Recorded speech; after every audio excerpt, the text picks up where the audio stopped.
আমি তো আসলে একজন উপস্থাপনা দিয়ে আমার ক্যারিয়ার শুরু।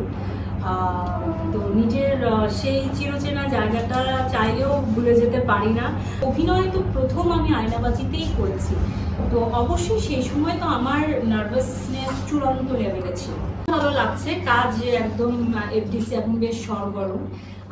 আমার ঠিক ৮-১০ বছর আগের কথা আমি সেদিনও মনে করছিলাম, যদি আমাদের দুটো ফ্লোর এখন নাই, সেখানে রেনোভেশন হচ্ছে, ৩ নম্বর ফ্লোর আর ৪ নম্বর ফ্লোর।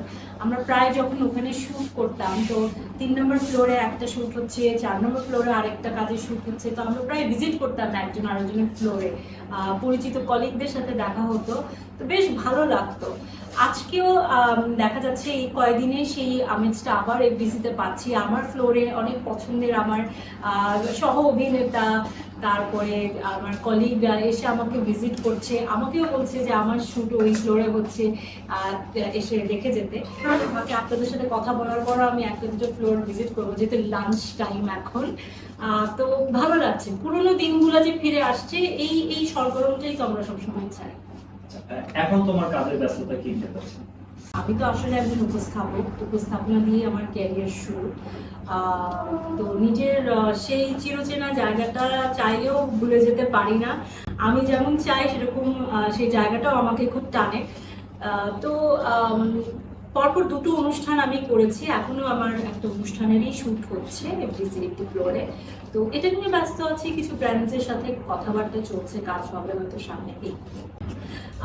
লাকটা আসলে আমি বিশ্বাস করি, লাক অনেক ক্ষেত্রে আপনি আসলে লাকটা যাতে আপনার কাছে আসে, এর জন্য আপনাকেও সেই পথটা নিজেই তৈরি করতে হবে। এই পথের মধ্যে এমন কিছু করা যাবে না যাতে যেটা খুব ভালো বা সুন্দর বা বড় সেটা আপনার কাছে আসার ক্ষেত্রে অন্তরায় হয়। মাঝে মাঝে কি হয়, আমরা অনেক ছোটখাটো নানা কাজ করে ফেলি, অনেক রকম কাজ করে নিজেকে খুব বেশি অ্যাভেলেবল করে ফেলি। সেক্ষেত্রে যারা একটু অন্যরকম কাজ করতে চায় এবং তারা যদি একটা ফ্রেশনেস খুঁজতে যায়, তখন কিন্তু তারা সেটা হয়তো পায় না।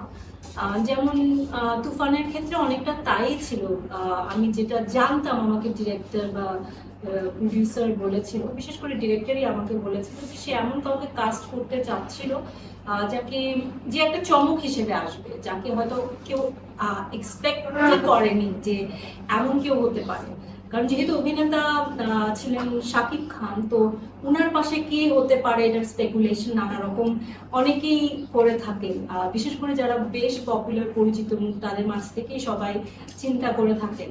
তো রাফি আসলে সেই জিনিসটাই ব্রেক করতে চেয়েছিল, এবং আমিও চাই যে আমাকে নিয়ে আসলে ওভাবেই ভাবা হোক বা কাজ করা হোক, যেখানে আমি একটা চমক হিসেবে একটা এলিমেন্ট হতে পারি বা যোগ করতে পারি।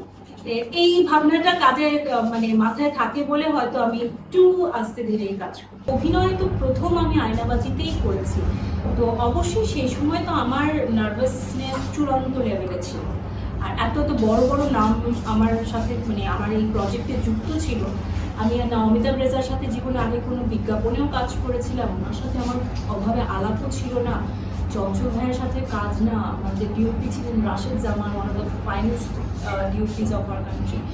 এই নামগুলো এত বিশাল ছিল যে আমি মানে প্রচন্ড লেভেলের নার্ভাস ছিলাম। তো ওই সময় আসলে আমি বলবো আয়নাবাজি অনেকটা আমার স্কুলিংও ছিল, ফিল্ম বোঝার ক্ষেত্রে, ফিল্মের ব্যাপারে আগ্রহী করে তুলবার ক্ষেত্রে, এবং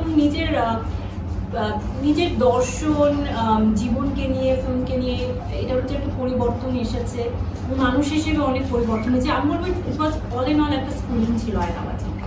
ওই সময় নার্ভাস ছিলাম, পর্দায় সেভাবে দেখা যায়নি, কারণ তারা প্রত্যেকে আমাকে অনেক কমফোর্টেবল করেছিল ওই সময়। আমার ডিরেক্টর থেকে শুরু করে যারা আমার অ্যাসিস্ট্যান্ট ডিরেক্টর ছিল ওই প্রজেক্টে, প্রত্যেকে